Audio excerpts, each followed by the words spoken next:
उसी दिन से ये जयकारा हर जागरण में, हर मंदिर में, हर पूजा में लगाया जाता है। बोल सच्चे दरबार की। फिर ध्यानों ने प्रार्थना की, तुम कोई वरदान मांग लो। तो ध्यानो भगत ने मां से प्रार्थना की, जो भी भक्त मुझे नारियल चुन्नी भेंट करेगा उसे मैं शीश स्वरूप की शहर स्वीकार करके उसकी सभी मनोकामनाएं पूरी करूंगी। तभी से मां को नारियल की भेंट चढ़ने लगी। चलो, जो जो भक्त नारियल की भेंट मां के लिए लाए हैं वे दरबार में अर्पित करें और अपनी मनोकामना पूरी करवाएं। बोल सांचे दरबार की जय। चलो चले हम कांगड़ा, बोल सच्चे दरबार की जय, मां के प्यार की जय। सभी भक्त बोलिए जय माता दी। आप सभी भक्तजनों, बंधु बांधवों, माताओं बहनों, सज्जनों के समक्ष तारा रानी की पावन कथा का बखान करने जा रहे हैं। कहते हैं बिना तारा रानी की कथा जागरण संपूर्ण नहीं होता, और तारा रानी की कथा को जो भी भक्त सच्चे मन से सुनता और सुनाता है, माता रानी उसके सब मनोरथ पूरे करती है। तो आइए अब आपको तारा रानी की कथा की ओर ले चलता हूं। जयकारा तारा रानी का, बोल सांचे दरबार की जय। और सूर्य उदय की अमित महारानी की, आओ सफल करे जगराते को, ये कथा है तारा रानी की।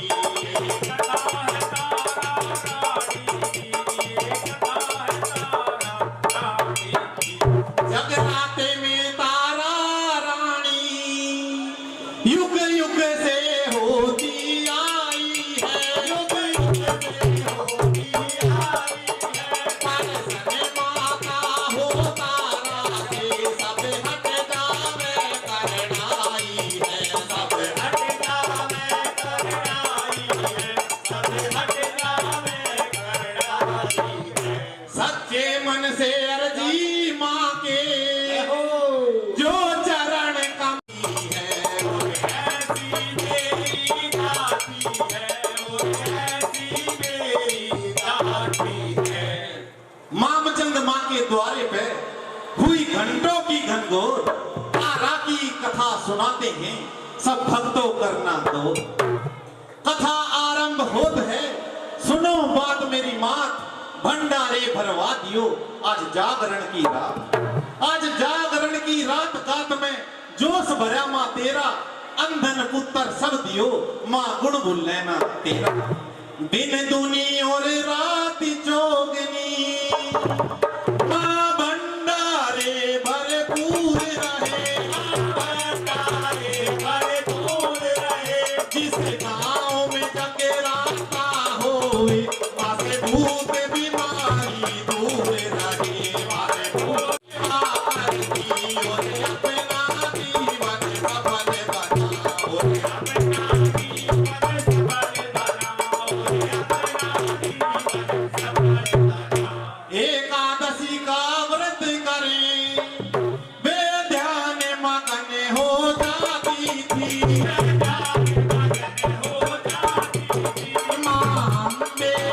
सेवा करती और मन वांछित फल पाती थी, और मन वांछित फल पाती थी, और मन वांछित फल पाती थी। एकादशी के रोज एक दिन उस मगन के मन में आया था, उस मगन के मन में आया था। कहीं बाहर से फिर पास होगा, उसने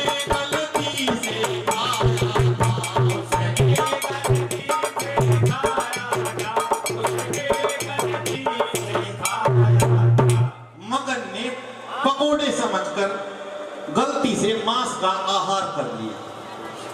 और जब उसकी बड़ी बहन छगन को पता लगा जब छगन को यह मन में गुस्सा भर आया था, मन में गुस्सा भर आया था। यह बीच काम तूने किया, फिर उसको श्राप लगाया था, फिर उसको श्राप लगाया था। छिपकली बन जा इसी समय तू, मैं तुझको श्राप ये देती हूँ, और नीच काम करने का तुझे दोस्तनी मजा में जगाती हूँ, दोस्तनी मजा में जगाती हूँ, दोस्तनी मजा में जगाती हूँ। इस तरह बड़ी बहन छगन ने छोटी बहन मदन को श्राप दे दिया। छगन की बात सुनकर मगन बड़े विनम्र भाव से कहती है, तेरा श्राप मेरे सिर माथे पर, मैं छिपकली बन जाऊंगी, छिपकली बन जाऊंगी, पर मेरी बहन इस योनि से छुटकारा कैसे पाऊंगी, छुटकारा कैसे पाऊंगी, छुटकारा कैसे पाऊंगी। मगन के विनम्र भाव को देखकर उसकी बड़ी बहन छगन को उस पे दया आ जाती है और वह मगन को श्राप मुक्ति का उपाय बताती है। क्या उपाय बताती है? पर उपकारी बन मेरी बहना, फिर योनि तेरी छूट जाएगी, योनि तेरी छूट जाएगी, कई जीवों की तू जान बचा, फिर अपना नाम कमाएगी, फिर अपना नाम कमाएगी, फिर अपना नाम कमाएगी। इस तरह छगन ने मगन को श्राप मुक्ति का उपाय बताया और आप सभी ने सुनी कि तारा और रुक्मण जो पहले जन्म में छगन और मगन थी उनकी कथा। बोल सांचे दरबार की जय, बोल तारा रानी की जय। आइए अब आप सभी भक्तों के सामने तारा रानी की पावन कथा को आगे बढ़ाते हैं और तारा और रुक्मण के अगले जन्मों की कथा सुनाते हैं। प्रेम से बोलिए जय माता दी, जय माता दी। एक समय की बात, उसने बड़े ही प्यार से अपने महलों में यज्ञ करवाया। उसी रात महारानी ने उसको स्वप्न में दर्शन दिखलाया और दिया वरदान उसे यूं, तेरा कुल चमकाऊंगी, तेरी पुत्री बन करके तेरे ही घर में आऊंगी। एक बड़े ही सत्यवादी राजा हुए जिनका नाम राजा स्पर्श था। वे माता रानी के बड़े परम भक्त थे। माता रानी ने स्वप्न में आकर राजा को दर्शन दिए और वरदान दिया कि मैं तेरी पुत्री बनकर आऊंगी और तेरा जीवन सफल बनाऊंगी। कुछ समय बीता, फिर क्या हुआ कि गर्भवती रानी फिर हो गई घड़ी सुहानी आई है। समय आने पर रानी ने गोदी में कन्या पाई है, गोदी में कन्या पाई है। माता रानी का जन्म नहीं होता, अवतार होता है। तो रानी को जन्म के समय नींद आ जाती है और रानी गोद में कन्या को पाती है। राजा पंडितों को बुलवाता है और उस कन्या का नामकरण कराता है। पंडित कन्या का नाम तारा रखते हैं क्योंकि उसका जन्म तारों की छांव में सुबह के समय हुआ था। पंडित बताते हैं कि यह माता रानी की बड़ी परम अनन्य भक्तनी होगी और युगों युगांतर तक इसकी महिमा गाई जाएगी। कि राजा रानी दोनों सुन लो, राज की बातें बताते हैं। बहुसंख्यता जो कहती है वही तुम्हें समझाते हैं, वही तुम्हें समझाते हैं। राजा सुनो, आप पिछले जन्म में भी राजा थे। एक दिन आप शिकार खेलते खेलते जंगल में बहुत दूर निकल गए और शाम का समय हो गया। थकावट होने के कारण आपने आराम करने का निर्णय लिया। आपके मंत्री ने आपके आराम की व्यवस्था की। आपको लेटते ही नींद आ गई। उसके बाद आपके घोड़े को मंत्री ने खुला छोड़ दिया कि खुला छोड़ दिया घोड़े को और घास की सेज बिछाई है। एक चरती फिरती फिर तेरे संग आई है, तेरे संग आई है। राजन, मंत्री तेरा दुष्ट था, पता नहीं उसके मन में क्या आया है, उसने क्या किया कि दुष्ट था मंत्री तेरा राजन, ना जाने क्या विचारा है।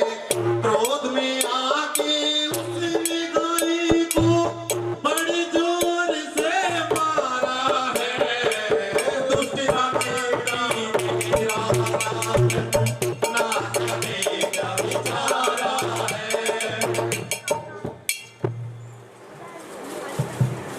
तो मंत्री क्रोध में आकर गाय को मार देता है। गाय को मारने की आवाज से राजन आपकी निद्रा भंग हो गई और फिर आपने क्या देखा कि तड़फी गाय मरी सामने तुमको बहुत मलाल हुआ। तड़फी गाय मरी सामने तुमको बहुत मलाल हुआ। भला बुरा कहकर मंत्री को देश से दूर निकाल दिया, देश से दूर निकाल दिया। अब आपको बताते हैं कि प्रत्येक जीव को अपने अच्छे और बुरे दोनों कर्मों का फल मिलता है। ये जो माई बड़ी है, रानी है, बक्से अंदर अंगूठा चूसे लेटी कन्या वाली है। बोल साचे दरबार की जय। इस प्रकार कन्या को लेकर भंगी खुश हो जाता है। पंडित जी बक्से को लेकर खुशी खुशी वहां से चला जाता है। भंगी को कोई औलाद नहीं थी, वह कन्या को लेकर घर आ जाता है और अपनी पत्नी की गोद में दे देता है। और जब उसकी पत्नी ने कन्या को सीने से लगाया है तो महामाया की माया देखो, अद्भुत खेल रचाया है। ममता में घर भर गई वो माँ और दूध छाती में आया है। साचे दरबार की जय। इस प्रकार उधर तारा का पालन पोषण एक राजघराने में होने लगा और उसी घर में जन्मी उसका दूसरी कन्या का जन्म भंगी के घर में होने लगा।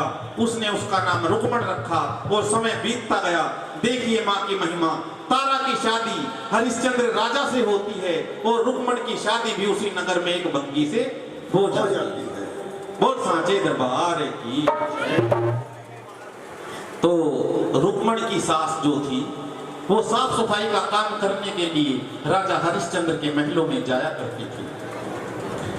अब समय बीतता है तो रुक्मण की सास बूढ़ी हो जाती है। तो क्या होता है, रुक्मण की सास बूढ़ी हो गई। रुक्मण ने काम संभाला था, रुक्मण ने काम संभाला था। और उसी शहर में हरिश्चंद्र का लग दरबार निराला था।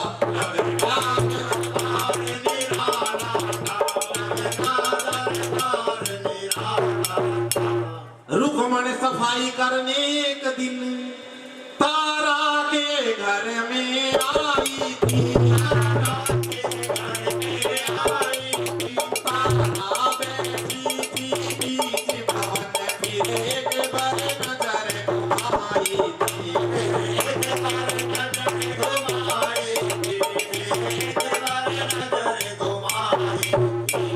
माँ की कृपा से तारा ने फिर रुक्मण को पहचाना था।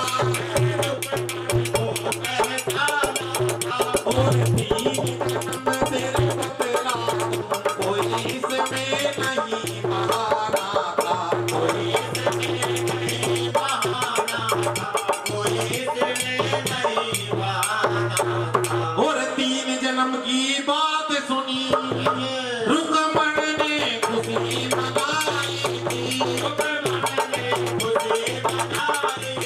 और झाड़ू बुहारी छोड़ वहीं फिर भागी घर को आई थी। फिर भागी घर को आई थी, फिर भागी घर को आई थी।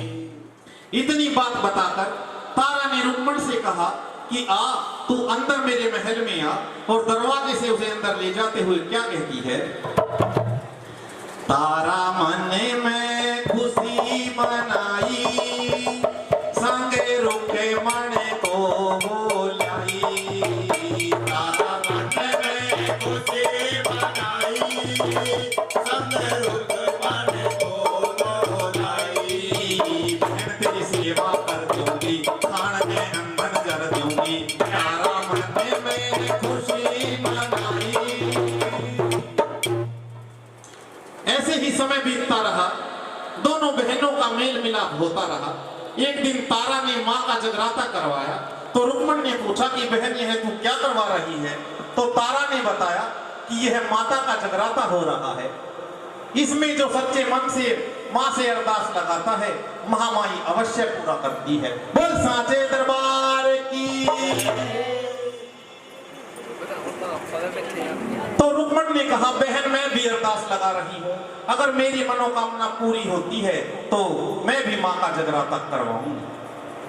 तो हमारे यहाँ पर हमारे गांव में क्या हो रहा है? क्या बताइए, आप बताइए क्या हो रहा है? तो यहाँ पर भी माँ का जगराता हो रहा है। तो माँ को अरदास लगाने का समय आ गया है। जिसके मन में जो इच्छा हो वह माँ से मांग। रुक्मण की अरदास पूरी की और 9 महीने के बाद चांद से मुखड़े वाला लाल माँ ने दिया। घर में खुशी हुई, लेकिन रुक्मण जागरण करवाना भूल गई। कहते हैं जब माँ देती है तो ढेरों के ढेर देती है और जब लेने पर आती है तो चमड़ी भी उधेड़ देती है। अब क्या हुआ? ओ बहन मेरी सुन ले माँ जाई, ओ बहन मेरी सुन ले माँ जाई।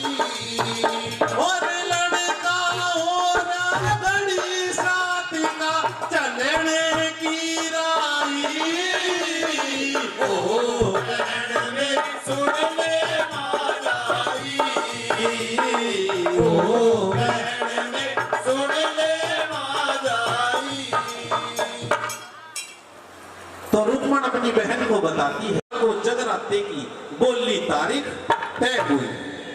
पंडित बोला जगराते में मैं तो शर्त लगाऊंगा, जगराते में तारा आवे तो ही मैं आऊंगा।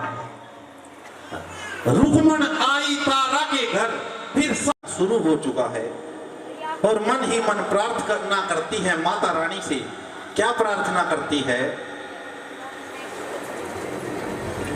ओ माँ शेरा वाली मेरी लाज बचा लेना, अब तक तो निभाया है आगे भी निभा देना, अब तक तो निभाया है आगे भी निभा देना। कैसे गाऊंगी राजा नहीं सोया है, इसे कैसे सुलाऊंगी, राजा नहीं सोया है,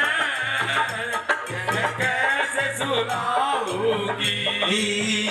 इनके सो जाने की मुझे राह बता देना, अब तक तो निभाया है आगे भी निभा देना। तभी शीतल मंद सुगंध समीर बहने लगी और इतनी मीठी मीठी हवा चली और जैसे ही हवा का एक झोंका राजमहल में आया, राजा बोला कि रानी मुझे नींद आ रही है। महाराज, रानी कहती है कि महाराज सो जाओ, मैं भी तो कब से यही चाह रही हूं कि आप सो जाओ, मैं तकिया ला रही हूँ, इसे मैं जाने नहीं दूंगा। पतिव्रता नारी महारानी तारा ठीक है घुटने पर सिर रखो महाराज कहती है और राजा ने घुटने पर सिर रखा और प्रवेश किया। माता रानी ने राजा की आंखों में निंद्रा रूप में प्रवेश किया। राजा को मीठी मीठी नींद आने लगी, राजा सो गया। अब तारा रानी मन ही मन तो निभाया है आगे भी निभा देना, अब तक तो निभाया है आगे भी निभा देना। तो माता बोली, तो माँ बोली कि क्यों रखो तेरी लाज, रात को तो तू आई है राजा को सोता छोड़कर। तो रानी कहती है मैं आई माँ तेरे लिए सोता राजा छोड़कर, मैं आई माँ तेरे लिए सोता राजा छोड़कर, मैं तो माँ तेरे लिए ही राजा को सोता हुआ छोड़कर आई हूँ, तो लाज तो तू ही रखेगी मेरी। रानी खिड़की से निकलकर चल देती है, थोड़ी दूर पहुंचती है, चोरों की नजर रानी पर पड़ती है कि सोने की माँ को मेहंदी लगाई जा रही है। तो माँ को मेहंदी लगाई जा रही है, तो हम भी माता रानी को मेहंदी लगाएंगे। दूजा रंग, बोल दुर्गे मैया की जय। दर पे आए सवेरे सवेरे, तेरे दर पे आए सवेरे सवेरे, माँ को मनाए सवेरे सवेरे। आराम से आएंगे, आराम से।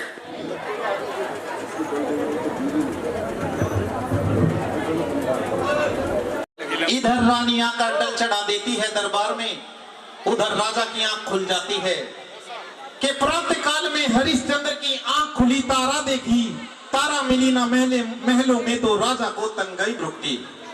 राजा ने तलवार निकाल ली और बोला आज जिंदा नहीं छोड़ूंगा। रानी को चली गई छोड़कर, मुझे सोते हुए शर्म नहीं आई उसे।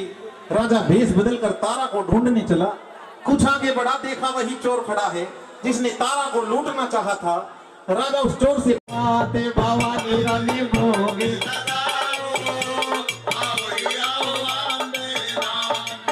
राजा ने भेष बदला हुआ था, चुपचाप एक कोने में बैठ जाता है और देखता है कि रुकमन का पति माँ का भोग लगवा कर अपने घर पर बना हुआ तामसिक प्रसाद, मांस का बना हुआ प्रसाद जो बंटता था,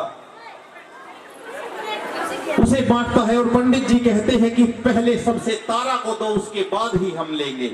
तो झोली में प्रसाद लेकर तारा बाहर आती है। राजा रानी का रास्ता रोक कर खड़ा हो जाता है और देखता है कि एक पुरानी चप्पल जो रास्ते में पड़ी थी, और तूने हमारा धर्म भ्रष्ट कर दिया, अपनी झोली में तूने मांस का प्रसाद लिया है, खोल झोली को। तो रानी कहती है महाराज मांस नहीं, माँ का प्रसाद बोलो। और रानी माँ से प्रार्थना करती, आगे भी निभा देना, अब तक तो निभाया है, आगे भी निभा देना। ओ माँ तेरा वाली मेरी लाज बचा लेना, अब तक तो निभाया है,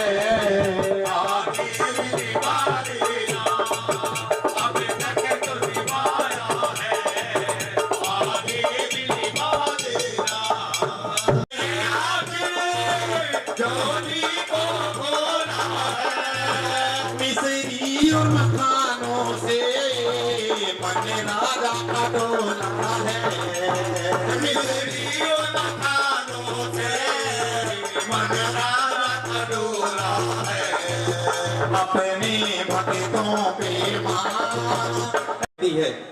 हाँ डाला गया महाराज। राजा कहता है अभी तक तो तू बोल रही थी कि माँ का प्रसाद है, अब कह रही है कि हाँ महाराज डाला गया है।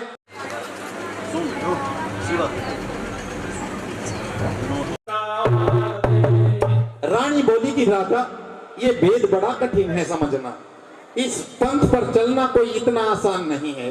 रानी ने कहा कि मेरी 3 शर्तें हैं। क्या कि एक तो तुम रोगे नहीं। तो राजा कहता है ठीक है नहीं रोऊंगा। दूसरे तुम मुझे कटु शब्द नहीं बोलोगे, गलत शब्द। 3 वचन भरवा लिए रानी ने राजा से। तो रानी क्या कहती है कि उस महामाई शक्ति के दर्शन करवाऊंगी और सारे भेद तेरा लाडला है राजा जी, उसी की भेंट चढ़ा दे, ओ राजा उसी की भेंट चढ़ा दे। राजा ने कहा ठीक है अभी चढ़ा देता हूं, और तलवार निकाली, घुड़साल में पहुंचा और अपने नीले नीले घोड़े की भेंट चढ़ा दी। राजा फिर बोला रानी है राजा जी एक पुत्र तेरा लाडला है राजा जी, एक पुत्र तेरा लाडला है राजा जी, एक पुत्र तेरा लाडला है राजा जी, उसी की भेंट चढ़ा दे, ओ राजा उसी की भेंट चढ़ा दे। पुत्र ने जो ही शीश झुकाया, राजा ने तलवार चलाई है। पुत्र ने बोलना चाहा शंका मत करो, जो मैं कहती हूं करते जाओ। तो राजा बोला, अब मैं क्या करूं? रानी अपनी शक्ति को बुला। रानी बोली, ऐसे नहीं आएगी। जो घोड़े और बेटे का मांस पड़ा है, इसके छोटे छोटे टुकड़े करो और पतीले में डालकर पका। और पकाना कहां है, सुन कैसे पकाना है। उपले ना लगाना राजा, लकड़ी ना लगाना। उपले ना लगाना राजा, लकड़ी ना लगाना। आगी जोत पे मांस पका दे, ओ राजा जोत पे मांस पका दे। जोत पे मांस पका राजा। तो राजा बोला, इतनी छोटी सी जोत पे इतना सारा मांस कैसे पकेगा? तो रानी कहती है, यह जोत छोटी नहीं है, यह आदि शक्ति मां भगवती ज्वाला है, जो सारे संसार को क्षण भर में भस्म कर सकती है। आओ मेरे राजा, पांच थाल सजवाओ मेरे राजा। तो राजा कहता है कि 5 थाल किसके सजवाऊं? तो रानी कहती है, एक मां का। उसका जीना भी क्या जीना, जिसका जवा पुत्र मर जाए। ओ तारा नोहे पुत्र वियोग रुलाए, ओ तारा मोहे पुत्र वियोग रुलाए। तो रानी कहती है कि पुत्र वियोग में कौन मरा है जो तुम मरोगे? तो राजा कहता है कि मरा बेशक न हो, आने वाले समय में मरेंगे। के पुत्र वियोग में दशरथ जी भी, पुत्र वियोग में दशरथ जी भी, पुत्र वियोग रो रो प्राण गवाए।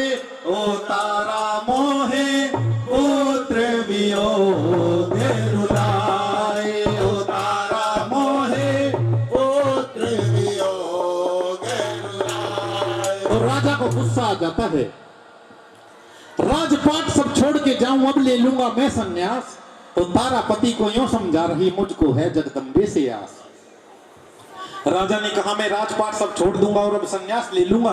रानी कहती है, महाराज सन्यास मत लो, मुझको जब जगदम्बे से आस है, वो जरूर आएगी। तो राजा कहने लगा, डायन बनकर तारा तूने अपने पुत्र को खाया है और मेरा पुत्र मरवा कर बता तेरे हाथ क्या आया है। रानी बोली, मेरी दूसरी शर्त में भी तुम हार गए। मैंने कहा था कि मुझे आप अपशब्द नहीं बोलोगे, इसलिए मेरी मां तुम्हें प्रकट होकर दर्शन नहीं देगी। तो राजा ने कहा, मेरे पति को क्या हुआ है? हे मां, यदि मैं सच्ची पतिव्रता हूं तो मेरे पति के जीवन पर कोई आंच नहीं आनी चाहिए। तभी आकाशवाणी हुई, महारानी तारा, तेरा पति पुत्र वियोग में मूर्छित हो गया है, उसके प्राणों को कोई संकट नहीं है, परंतु तू मेरी सच्ची भक्तनी है, इसलिए जो तू मांगेगी मैं तुझको वरदान देने के लिए तैयार हूं। तारा ने कहा कि मां, मैं कुछ नहीं मांगना चाहती, बस इतना चाहती हूं कि मेरे पति को मूर्छा से जगा दो और उसको दर्शन दे दो। तो आकाशवाणी से मां ने कहा कि हे महारानी तारा, जो भी मेरे भक्तों को कष्ट पहुंचाता है, सभी भक्त क्या कहने लगे? दुर्गा भवानी आई रे, देवी दुर्गा दुर्गा आई रे, पहाड़ों की रानी आई रे, देवी दुर्गा पहाड़ों की रानी आई रे, देवी दुर्गा। माता लाल लाल है चोला, माता शेर बड़ा ही भोला, माता लाल लाल है चोला, माता शेर बड़ा ही भोला, होके शेर पे सवार आई रे, दुर्गा दुर्गा आई रे। जय जय मां, बोलो जय मां, बोलो जय मां, जय मां, जय जय मां, बोलो जय मां, जय मां, जय जय मां, बोलो जय मां, जय मां, जय जय मां, बोलो जय मां, जय मां, जय जय मां। तो माता रानी सबकी अरदास पूरी करेगी। जिसने मां का नाम जपा है उसकी ऊंची शान हुई, इतना कहकर मां शेरावाली पल में अंतर ध्यान हुई। और एक कथा संपूर्ण होते हैं, सुनो सुनो लगा कर ध्यान, जैसी पढ़ी सुनी